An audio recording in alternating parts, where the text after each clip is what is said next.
Está no ar, abre aspas, o primeiro jornal multidigital do eixo SP-Rio. Abre aspas. Apoio. FIA. A FIA faz diferença. Sicredi. Gente que coopera, cresce. Olá, muito bom dia. Segunda-feira, 20 de maio. No ar, o Abre aspas. Direto dos estúdios da SP-Rio+, no Jardim Aquários em São José dos Campos, São Paulo. Com transmissão ao vivo pelos Facebooks da SP-Rio+, e do jornal O Vale. Comigo, o jornalista Zé Guilherme. Bom dia, Zé. Bom dia, Val. Chuvas levam caos ao litoral norte. Semana do clima. Governo volta atrás e confirma participação. Texto alternativo para a reforma da Previdência. Líder do governo vai conversar hoje com Bolsonaro. Governo mãos de tesoura. Projeção do PIB despenca e vem mais cortes no orçamento por aí. Felício Ramute anuncia Parque do Banhado. Transferência de famílias ainda é entrave. Tudo isso e muito mais logo após o comercial. Fique com a gente.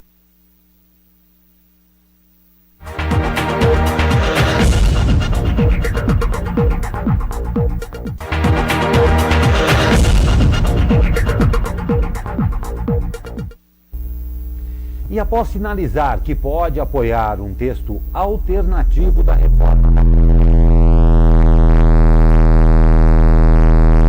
que é o líder do governo na Câmara, deve se encontrar hoje com o presidente Jair Bolsonaro para debater uma nova proposta elaborada pelos parlamentares na semana passada.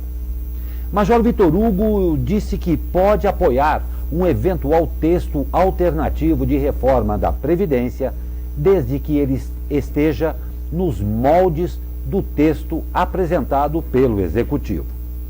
O deputado afirmou ainda que o Congresso é soberano e tem a palavra final sobre a reforma, pois, uma vez aprovadas pelos parlamentares, as propostas de emenda à Constituição não vão à sanção presidencial.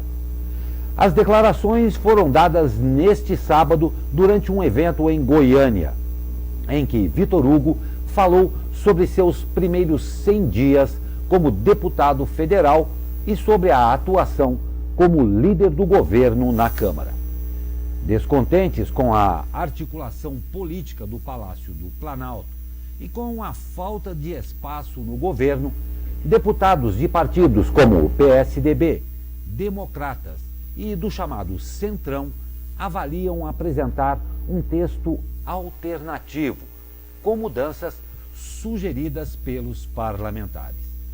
No início da tarde, também devem se reunir para discutir o tema o ministro da Economia, Paulo Guedes, e o deputado Samuel Moreira, que é relator da reforma na Comissão Especial da Câmara. A reforma trabalhista, a reforma previdenciária e a criminalização dos movimentos sociais foram temas discutidos nesse fim de semana aqui em São José dos Campos, durante a segunda jornada jurídica da classe trabalhadora do Vale do Paraíba. O evento teve a adesão de mais de 20 entidades de trabalhadores, centrais e federações sindicais, advogados e juristas, um ano depois da realização do primeiro. Na tarde de sábado, a reforma da Previdência dominou os debates e contou com uma aula da advogada Thaís Riedel, também professora de Direito do Trabalho e Previdenciário. Também participou da mesa o deputado federal Ivan Valente. O parlamentar do PSOL integra a comissão especial que analisa a proposta de emenda à Constituição da reforma da Previdência. Ivan Valente falou da importância da sociedade estar informada sobre o assunto.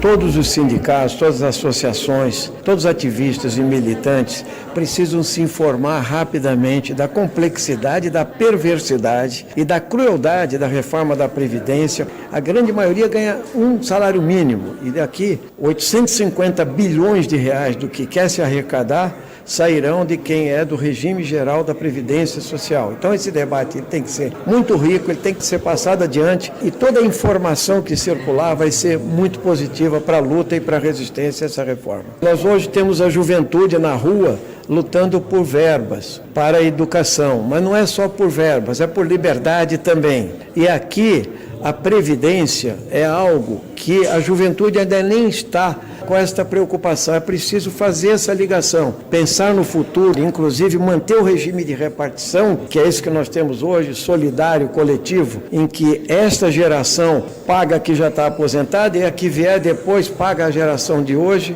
é que interessa para a juventude também, que se trata de justiça social e de se construir uma sociedade igualitária. Pois é. O comentário do jornalista Zé Guilherme. Eis a questão. Bom, falta sensibilidade política ao governo que quer aprovar as suas reformas. O presidente Jair Bolsonaro continua investindo contra os manifestantes da educação, por exemplo. Foi assim no fim de semana, quando se encontrou com alunos de uma escola de São Paulo em frente ao Palácio do Alvorada. Voltou a chamar os manifestantes de idiotas úteis e questionou as crianças sobre o que elas achavam do movimento do pessoalzinho que ele cortou verbas. Ele falou assim mesmo. Uma multidão foi chamada de pessoalzinho e ato falho, contingenciamento, virou corte mesmo. Não é só isso, o governo anda trabalhando para fazer a sua manifestação no dia 26, que era uma competição de números. Acontece que os apoiadores mais radicais de Bolsonaro, que certamente estarão nas ruas, têm uma pauta pela cassação de ministros do STF e até pelo fechamento do Congresso, com os chamados nada camuflados por uma ditadura. O presidente da Comissão Especial da Reforma da Previdência na Câmara, Marcelo Ramos, disse hoje ao blog BR18 do Estadão que o ato marcado para o próximo domingo é surreal, por investir contra o Congresso e contra o presidente da Câmara, Rodrigo Maia. Para Marcelo Ramos, Maia é uma das pessoas que mais trabalham pela reforma. O deputado afirmou que a Câmara terá a responsabilidade que muitas vezes Jair Bolsonaro não demonstra. Já a deputada estadual Janaína Pascoal, do PSL de Bolsonaro, tem publicado mensagens no Twitter contra as manifestações. Ela diz, pelo amor de Deus, parem as convocações. Essas pessoas precisam de um choque de realidade. Não tem sentido quem está com o poder convocar manifestações. Ela está se referindo a essa manifestação convocada pelo próprio presidente para o dia 26. E ela diz ainda, raciocinem, eu só peço o básico, reflitam, escreveu Janaína no seu Twitter. A gente sabe que reflexão é o que menos há nesse governo, já acostumado com sorvete espatifado na testa. E o vice-presidente Hamilton Mourão está na China, esta semana, onde presidirá a 5ª edição da reunião da Comissão Sino-Brasileira de Alto Nível de Concertação e Cooperação, conhecida como COSBAN. A COSBAN é o principal mecanismo de coordenação da relação bilateral entre o Brasil e a China e é comandada pelos vice-presidentes dos dois países. A comissão, no entanto, não se reúne desde 2015. Em recente entrevista à TV Brasil, Mourão disse que a ideia é resgatar e reorganizar a COSBAN para fortalecer a cooperação econômica. A China é, desde 2009, o principal parceiro comercial do Brasil. No dia 23 de maio, em Pequim, ele também será recebido pelo presidente chinês Xi Jinping e ainda terá compromissos em Xangai, um dos maiores centros econômicos do país asiático. O vice-presidente informou que a reunião também vai servir como preparativo para a viagem do presidente Jair Bolsonaro à China no segundo semestre, provavelmente em outubro. Além da visita do presidente Jair Bolsonaro à China, o presidente chinês Xi Jinping virá ao Brasil para participar da 11ª Cúpula do BRICS, grupo de países que reúne considerados emergentes, que são Rússia, Índia, China e África do Sul, além do Brasil. A reunião do BRICS ocorrerá nos dias 13 e 14 de novembro. Bom, é bom lembrar que China e Estados Unidos estão vivendo uma guerra, né? Literalmente uma guerra mesmo, que com certeza terá consequências para nós brasileiros aqui, né? Pois é. O presidente americano Donald Trump disse numa entrevista nesse domingo à Fox News que os Estados Unidos não vão deixar a China se tornar a maior economia do mundo, defendendo a guerra comercial contra produtos chineses. Essa guerra comercial está afetando os mercados, né? E é interessante notar porque o presidente Bolsonaro faz todas as honras a Trump, né? E agora não pode deixar de lado a China. Pois é, e continuando com Jair Bolsonaro, ele deve anunciar novos cortes nesta quarta-feira. A Secretaria Especial de Fazenda do Ministério da Economia anunciará mais um contingenciamento na nova edição do relatório bimestral de receitas e despesas, que traz as atualizações nas estimativas oficiais para a economia brasileira e o impacto nelas. A informação foi confirmada pelo secretário especial da Fazenda, Valderi Rodrigues. O volume total bloqueado não era alterado desde março, quando haviam anunciado o contingenciamento de 30 bilhões de reais no orçamento. Esse é o governo do contingenciamento, né? Quer dizer, é o governo mãos de tesoura mesmo. Mãos de tesoura e é contingenciamento, não é corte, né? Um ato falho.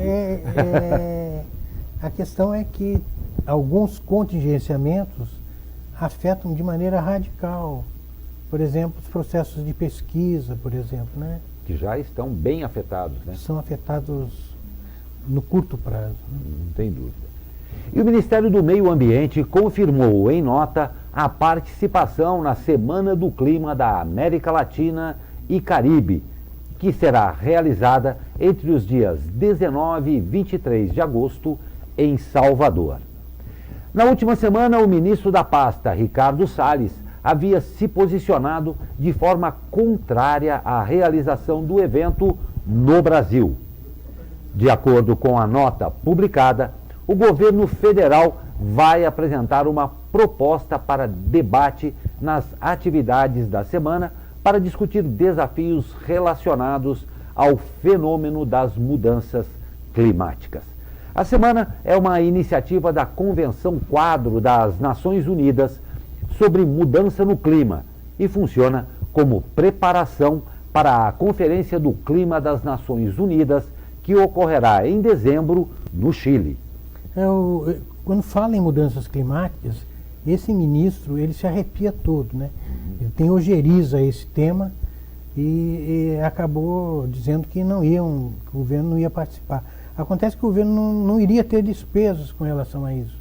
E o governo da Bahia, onde está prevista essa conferência, essa semana, disse que se o governo federal não fizesse, eles iriam fazer, dada a importância do tema. Então acho que gerou certa... Iniciamos isso há pouco tempo atrás. Gerou certa... Deve ter... Não, se a Bahia pode fazer, a gente não pode ficar atrás, talvez, né? Rolou uma saia justa. Pois é. E em publicação nas redes sociais, o ex-ministro Luiz Carlos Bresser Pereira revelou que o ex-presidente Lula está apaixonado. Abre aspas, Lula está apaixonado e seu primeiro projeto ao sair da prisão é se casar, disse Bresser, que visitou o ex-presidente na Superintendência da Polícia Federal em Curitiba, na última quinta-feira. A namorada de Lula é a socióloga Rosângela da Silva, que visita o petista com frequência na cela da Polícia Federal. O nome dela foi revelado pelo jornalista Guilherme Amado, colunista da revista Época e confirmado pela Folha de São Paulo. De acordo com o ex-ministro, a grande preocupação de Lula atualmente é ter sua inocência reconhecida. A previsão dos advogados de defesa é que ele deixe o regime fechado ainda este ano, após ter a sua pena no caso Triplex do Guarujá reduzida. O governo federal pretende dobrar o número de visitantes estrangeiros no Brasil com o recém-publicado Decreto do Plano Nacional de Turismo. Atualmente, o país recebe 6,6 milhões de visitantes. Mesmo tentando aumentar o número de visitantes estrangeiros, o governo retirou o incentivo ao turismo LGBT, que representa 10% dos viajantes no mundo e movimenta 15% do faturamento do setor, segundo dados da pasta. Em março deste ano, o governo retirou a necessidade de visto para turistas dos Estados Unidos, Canadá, Austrália e Japão, que passará a valer em 17 de junho. Segundo informações do Ministério, um mês após a assinatura da dispensa do visto, as reservas de turistas dos Estados Unidos cresceram 53%, do Canadá, 86%, da Austrália, 86% e do Japão, 150% em comparação com o mesmo período do ano passado. Reviravolta nas eleições da Argentina. A senadora e ex-presidente da Argentina, Cristina Kirchner, anunciou neste final de semana que será candidata a vice-presidente numa chapa representada por Alberto Fernandes. No anúncio, Cristina divulgou um vídeo com imagens distintas de momentos de sua carreira política e sua voz em off. A ex-presidente também declarou que a chapa é, abre aspas, a melhor. Exprime o que neste momento se necessita para convocar aos mais amplos setores sociais, políticos e econômicos, disse. Amanhã, Cristina deverá comparecer à primeira audiência no processo em que ela está acusada de integrar uma suposta associação ilícita. Bom, a gente fala em reviravolta porque a candidata era Cristina Kirchner. E agora ela se posiciona como vice na chapa de um ex-colaborador de seu marido e com o qual ela já teve desavenças. Mas, de qualquer maneira, pesa nessa decisão os processos nos quais a ex-presidente está envolvida. Não tenha dúvida. E nós vamos para um rápido comercial e já voltamos. Fique com a gente.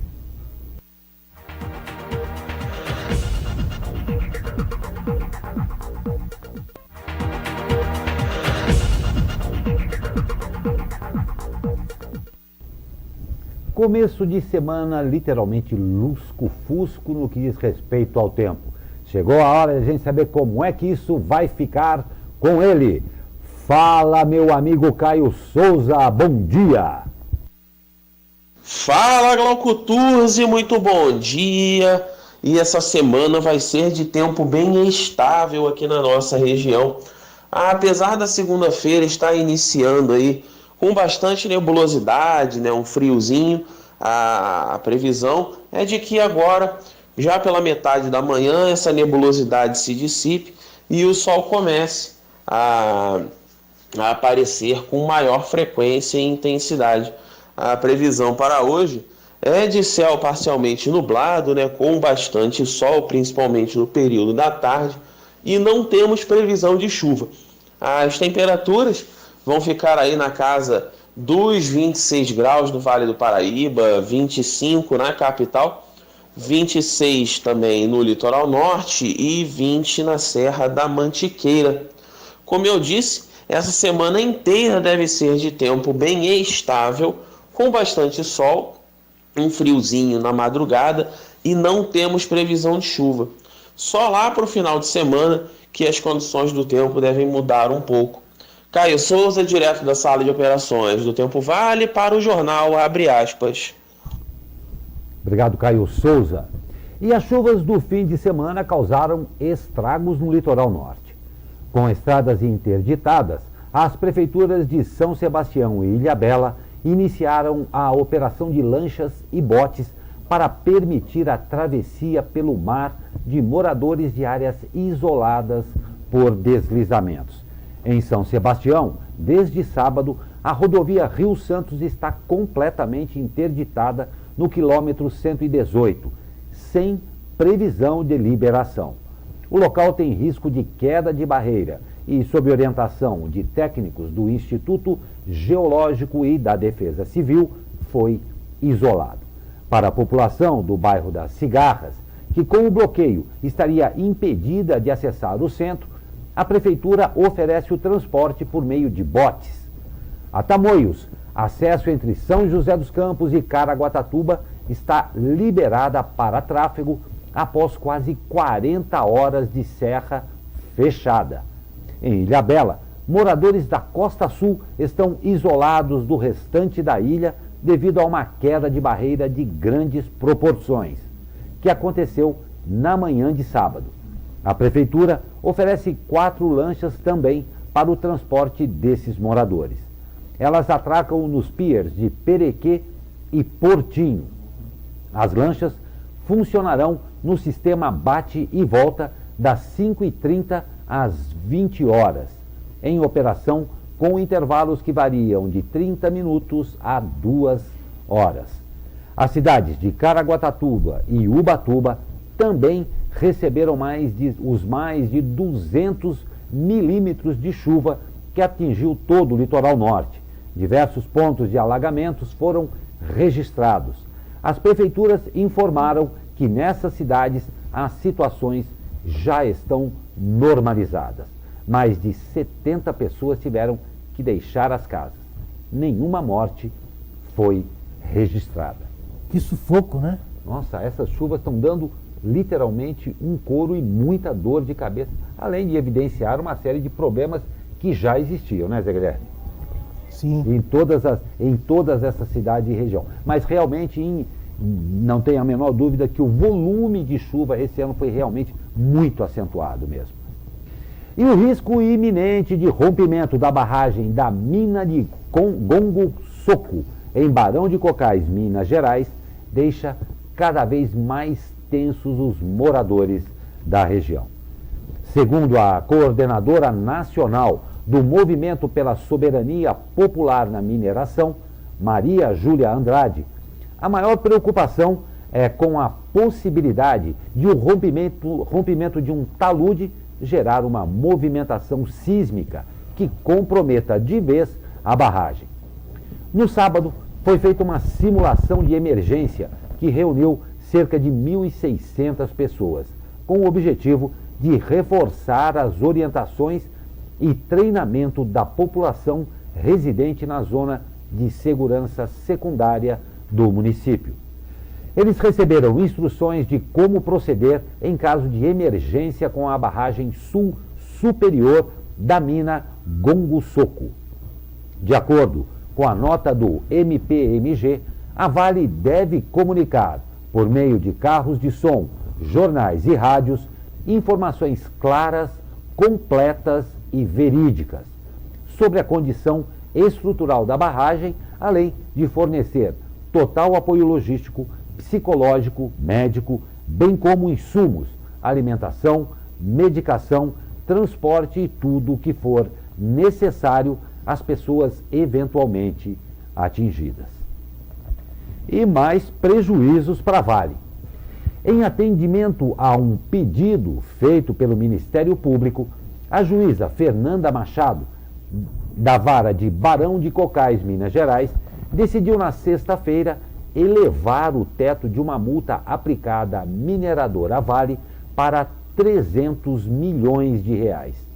Segundo o Ministério Público, a mineradora não apresentou o estudo dos impactos relacionados ao eventual rompimento das estruturas da mina de Gongo Soco. A decisão ocorreu após notícias de movimentação do talude da cava norte da mina, que pode ter como consequência o rompimento da barragem. E após a baixa adesão dos moradores do Banhado ao programa de transferência da prefeitura, o governo Felício Ramute espera que uma nova decisão judicial leve à saída dos moradores. Trunfo para legitimar o trabalho de proteção integral no Parque do Banhado, o anúncio da liberação de um investimento estadual pode culminar na saída da comunidade Nova Esperança. A destinação do investimento na área, como unidade de proteção integral, só acontece com a desocupação das famílias. Para o defensor público José Luiz de Almeida Simão, a iniciativa de proteção à área é favorável, mas deveria requerer maior cuidado com relação ao local de remanejamento das famílias. E em alusão ao Dia Nacional de Combate ao Abuso e à Exploração Sexual de Crianças e Adolescentes, pais e crianças de 0 a 14 anos participaram de uma corrida no Parque da Cidade, em Brasília. O evento, que reuniu cerca de 800 pessoas, é uma iniciativa da Polícia Federal com o apoio do Ministério da Mulher, da Família e dos Direitos Humanos e do Governo do Distrito Federal. Dados do Disque 100 mostram que só no ano passado foram registradas um total de 17.093 denúncias de violência sexual contra menores de idade. A maior parte delas é de abuso sexual, mas há denúncias também de exploração sexual. Só nos primeiros meses deste ano, o governo federal registrou 4.700 novas denúncias. Os números mostram que mais de 70% dos casos de abuso e exploração sexual de crianças e adolescentes são praticados por pais, mães, padrastos ou outros parentes das vítimas. Em mais de 70% dos registros, a violência foi cometida na casa do abusador ou da vítima. Para Adriana Faria, subsecretária de Políticas para Crianças e Adolescentes da Secretaria de Justiça do Distrito Federal, as crianças, em boa parte dos casos, não têm noção do que é o abuso sexual. Abre aspas, a gente precisa criar mecanismos para que elas conheçam o próprio corpo, saibam proteger o próprio corpo e saibam identificar que tem algo de errado e como elas podem buscar ajuda. Justamente porque muitas vezes acontece dentro de casa e não dá para procurar nem pai nem mãe. Tem que saber procurar um professor na escola ou um conselho tutelar, explica Adriana Faria. E começaram hoje as inscrições para o Exame Nacional para a Certificação de Competências de Jovens e Adultos, o ENSEJA. O exame é destinado a jovens e adultos que não tiveram a oportunidade de concluir seus estudos na idade apropriada e estão interessados em obter um certificado. As provas serão aplicadas em 611 municípios do país no dia 25 de agosto. Quem não concluiu o ensino fundamental tem que ter pelo menos 15 anos para pedir a certificação. Para pedir o diploma do ensino médio, é preciso ser maior de 18 anos. A inscrição é gratuita e deve ser feita pelo sistema ENSEJA até 31 de maio. Segundo o INEP, órgão que organiza a prova, a principal novidade desta edição do Enseja está na acessibilidade para pessoas com deficiência. Esta é a primeira vez em que o edital do exame tem uma versão em língua brasileira de sinais, as Libras. Quem se cadastrou para fazer a prova em 2018 e não compareceu deve justificar o motivo da ausência neste ano, tá bom?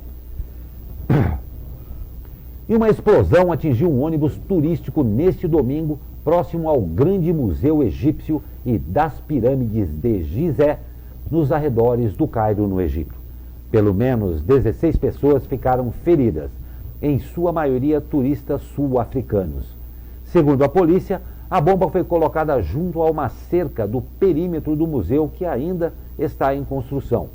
O ônibus turístico, que estava nas proximidades do museu, ficou com as janelas quebradas. Cerca de 25 pessoas estavam no veículo.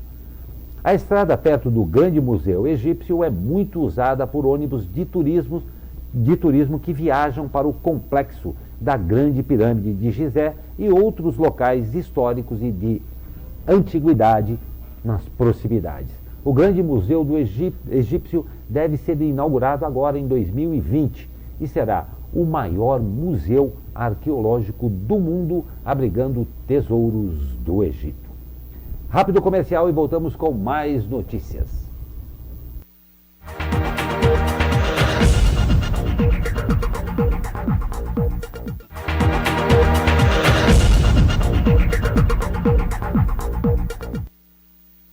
E estamos de volta, claro, e sempre agradecendo você que nos acompanha ao vivo todos os dias aqui pelos Facebooks da SP Rio Mais e também do Jornal O Vale. Mas hoje eu quero dar fazer primeiro um agradecimento especial ao Sérgio Marconato. É Marconato mesmo, tá certo? Marconato, que dá os parabéns pelo jornal, que ele está vendo aqui ao vivo com a gente, mas adivinha da onde? Da China. Tá? Nós estamos sendo vistos lá na China e ele fez uma correção aqui que eu quero fazer ao vivo para vocês aqui também. Ele disse que eu pronunciei errado o nome do presidente, que o presidente da China se chama Xi. Então, Xi Jinping, vou pedir para ele, ou Xi Jinping. Eu não sei. Então estou falando das duas versões, mas que bacana você poder nos corrigir aqui e peço desculpas, obviamente, pela minha falha, mas está aqui a correção, pretendendo que esteja certa. Se for o Xi valendo para os dois JI, então é Xi Jinping, tá bom? Espero que dessa vez esteja correto e muito obrigado, Sérgio, pela sua audiência aí do outro lado do mundo. Muito obrigado, tá? E uma camiseta com ameaças de morte foi deixada neste sábado no antigo imóvel onde morava Matheus Souza, motorista que matou e atropelou 4 pessoas na rodovia Geraldo Scavone, em São José dos Campos, em 2017. De acordo com o advogado do atropelador, Varley Freitas de Lima, as ameaças se iniciaram após a data do atropelamento, ainda em 2017. A polícia recolheu a camiseta e vai investigar o caso. O juiz deve decidir até a primeira quinzena de junho se Matheus deve ir a júri popular. E um homem foi preso na noite de sábado, suspeito de assaltar uma cabine de pedágio na Dutra, em Jacareí. A polícia recuperou o dinheiro, R$ 373. Conforme matéria do G1, um funcionário da concessionária acionou a polícia após o roubo. O suspeito foi apontado como um homem de estatura baixa, com calça de moletom cinza e que tinha fugido no sentido bairro do Igarapés. Em patrulhamento, os policiais localizaram o homem, que ficou nervoso ao perceber a aproximação da viatura. Com ele, a polícia achou R$ 294 no bolso e, questionado, teria confessado o crime. O restante do dinheiro, em moedas, estava na mochila que carregava. Ele foi levado para a delegacia. O comando do 28º Batalhão de Infantaria Leve, em Campinas, São Paulo, determinou a abertura de inquérito policial militar para apurar o furto de 1.397 munições de fuzil da unidade. Conforme matéria do portal G1, um casal de militares, capitão e tenente, vinculados ao batalhão, foi preso em flagrante no sábado em Atibaia com os materiais. De acordo com o tenente-coronel Eduardo José Lopes Gonçalo, oficial de comunicação social da 11ª Brigada de Infantaria Leve, será apurada a informação de que os militares estavam voltando do Rio de Janeiro quando foram abordados pela Polícia Rodoviária. O destino era Campinas, estado de São Paulo. Segundo as informações obtidas pelo Exército, uma bolsa na parte de trás do carro guardava 28 caixas de munição. Com a tenente, foi localizada a quantia em dinheiro de R$ 3.600. Abre aspas, a munição está no 28º Batalhão de Infantaria Leve, guardada e permanece retida à disposição da Justiça Militar, afirma o tenente-coronel.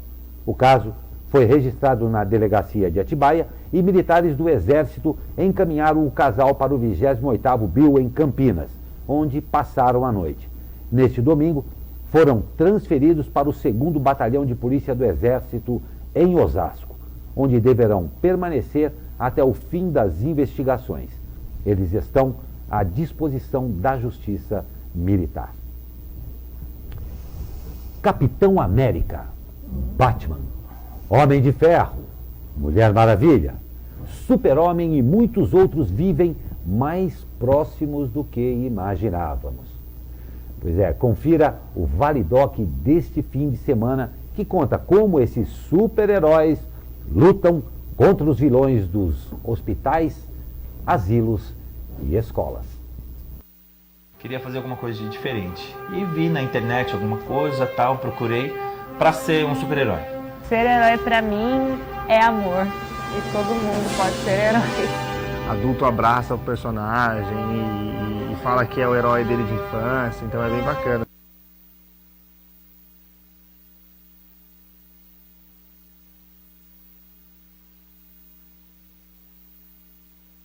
Paixão pelo Batman foi o seguinte, eu fiquei desempregado, primeira coisa aconteceu, eu fiquei desempregado. Então, como eu trabalhava fazia um tempo já nesse local, eu fiquei meio perdido, né? Eu fui mandado embora e eu falei, puxa vida, com 3 filhos agora, né? E é difícil. De Jedi, depois eu quis fazer um traje de um Lord Sith, né? Do Lord Darth Nihilus, e quando eu já estava meio que no caminho, assim, eu falei assim, não, quer saber, eu vou fazer um clássico.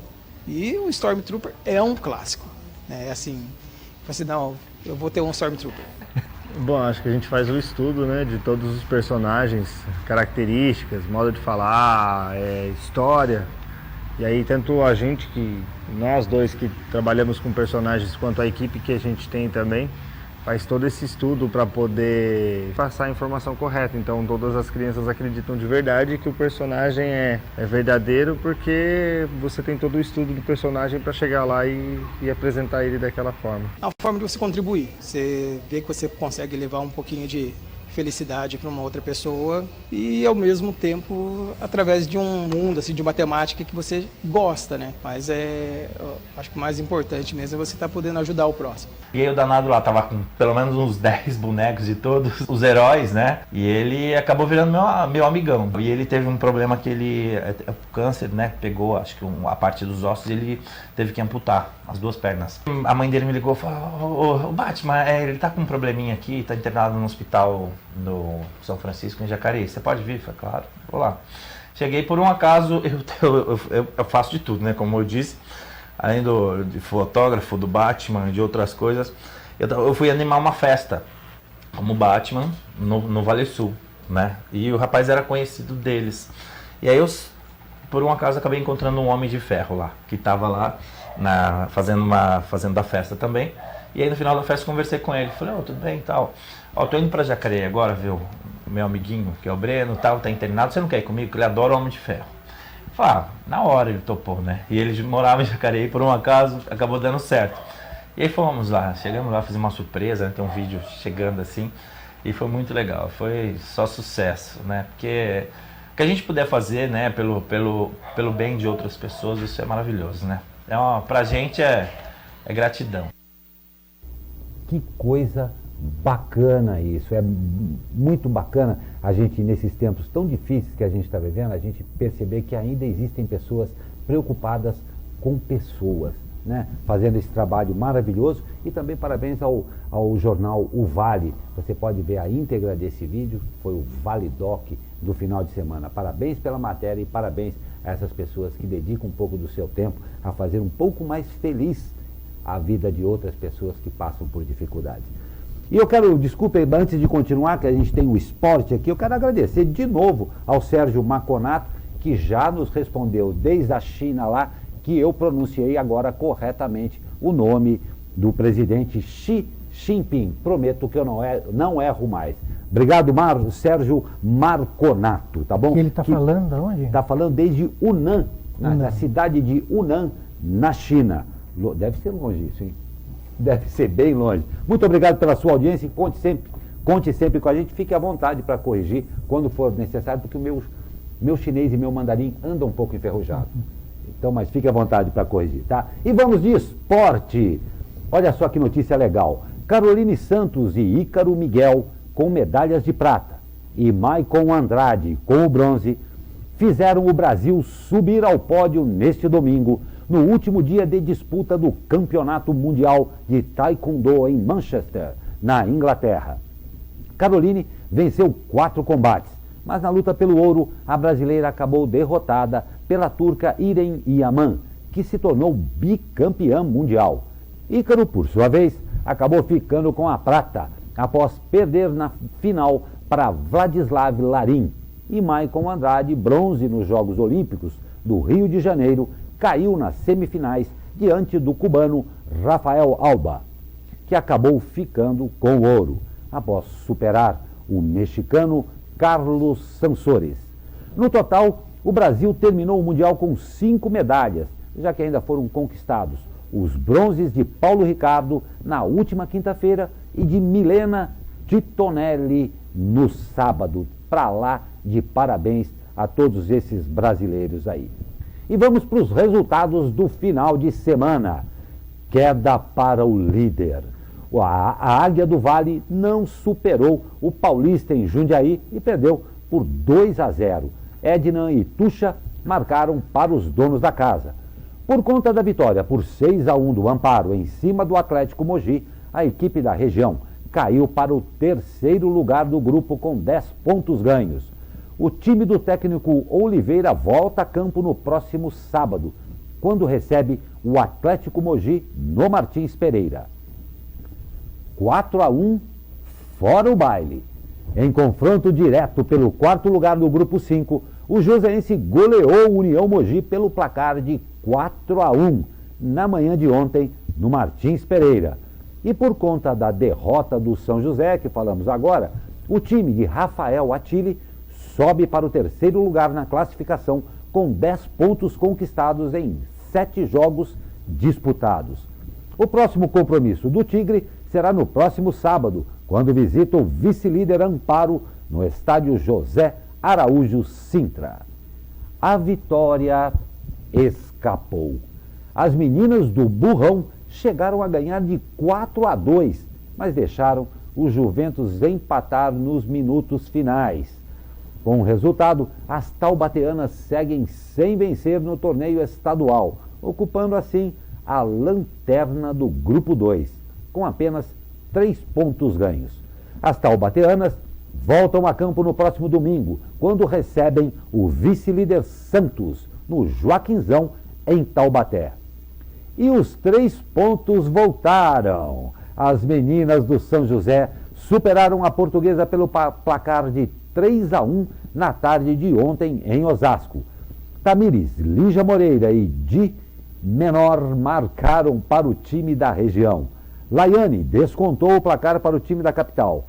Com a vitória, a equipe de São José dos Campos segue em 3º lugar no grupo 2 da competição estadual. 10 pontos conquistados. As joseenses voltam a jogar no próximo domingo quando recebem o Juventus de São Paulo no Martins Pereira. E olha que notícia legal, a gente comentava aqui até antes de começar o jornal hoje. Aqui, a edição 2019 da Virada Cultural foi a maior já feita na cidade. Em São Paulo. Em São Paulo, exatamente. Com mais de 1.200 atividades gratuitas em cerca de 250 pontos na cidade, o evento teve público de 5 milhões de pessoas, 2 milhões a mais que no ano passado, segundo o balanço divulgado ontem pela Prefeitura da cidade de São Paulo. Com o resultado, a expectativa da Prefeitura é de entrar para o Guinness, o livro dos recordes, como o maior festival 24 horas do mundo. De acordo com o prefeito de São Paulo, Bruno Covas, os artistas que mais atraíram público foram Anitta, Criolo e Caetano Veloso com os Filhos. A nota média dada pelo público para o evento foi 8,6, portanto, aprovado acima da média. Muito acima da média. Muito acima da média. Zé Guilherme, que bacana a gente ver como anseia também o povo a despeito de todos os problemas, como a cultura é absolutamente importante para o povo. E ele deu a demonstração disso, apoiando e comparecendo maciçamente ao evento. Não tem dúvida. E outra coisa, né? Lembrando que a gente tem aqui a expectativa da virada cultural joseense, né? Não tenha dúvida. A volta da virada cultural joseense. Exatamente. Expectativa que esperamos ansiosamente que se concretize, claro, com todas as possibilidades asseguradas. Nós terminamos o Abre Aspas desta segunda-feira por aqui e esperamos poder contar com a sua audiência amanhã com mais um Abre Aspas. Ótima segunda-feira, ótima semana para você e até amanhã.